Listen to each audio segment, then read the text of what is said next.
அனைவருக்கும் அன்பார்ந்த வணக்கம். இன்றைக்கி நம்ம எங்கே வந்திருக்கோம்னு பார்த்தீங்கன்னா, பஞ்சவடி ஜெயமங்கல பஞ்சமுக ஸ்ரீ ஆஞ்சநேய சுவாமி கோயிலுக்கு தாங்க வந்திருக்கோம். இந்த கோயில் எங்கே இருக்குன்னா, பாண்டிச்சேரியிலேருந்து 10 கிலோமீட்டர் தொலைவில் திண்டிவனம் போகிற வழியில் அமைஞ்சிருக்கு. இந்த கோயில் சுமார் 12 ஏக்கர் பரப்பளவில் தனியார் அறக்கட்டளையால் நிர்வகிக்கப்பட்டு வருது.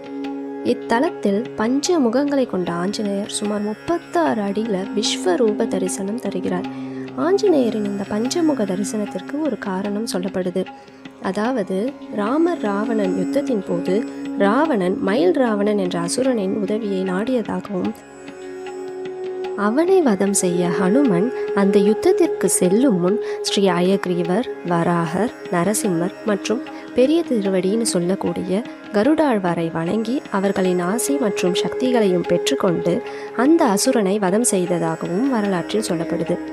இதன்படி ஆஞ்சநேயர் பஞ்ச முகங்களை கொண்டு, அதாவது நடுவில் ஆஞ்சநேயர், வலது பக்கம் நரசிம்மர், இடது பக்கம் வராகர், மேலே அயக்ரீவர், பின்னாடி கருடாழ்வார் முகங்களை கொண்டு காட்சி தருகிறார்.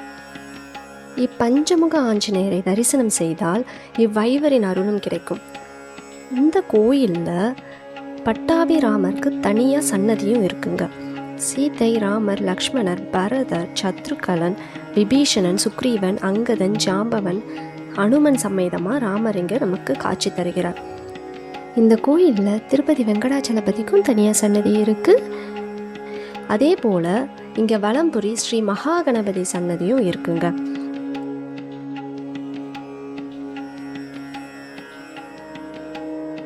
இங்கே ராமர் பாலம் கட்ட பயன்படுத்தியதாக சொல்லப்படக்கூடிய 12 கிலோ எடை கொண்ட மிதக்கும் கல் ஒன்று பக்தர்களின் பார்வைக்காக வைக்கப்பட்டிருக்கு.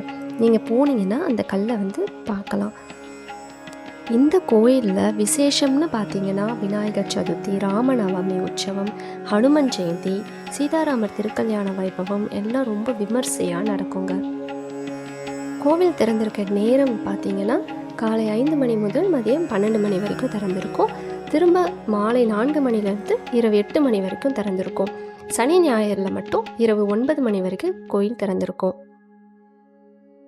கண்டிப்பாக உங்களுக்கு வாய்ப்பு கிடைச்சா இந்த கோவிலுக்கு ஒரு முறை போயிட்டு வாங்க. அனைவரும் ஸ்ரீ பஞ்சமுக ஆஞ்சநேயரை வழிபட்டு நம் வாழ்வில் நலமும் வளமும் பெறுவோம். இந்த பதிவு உங்களுக்கு பிடிச்சிருந்தா லைக் பண்ணுங்கள்.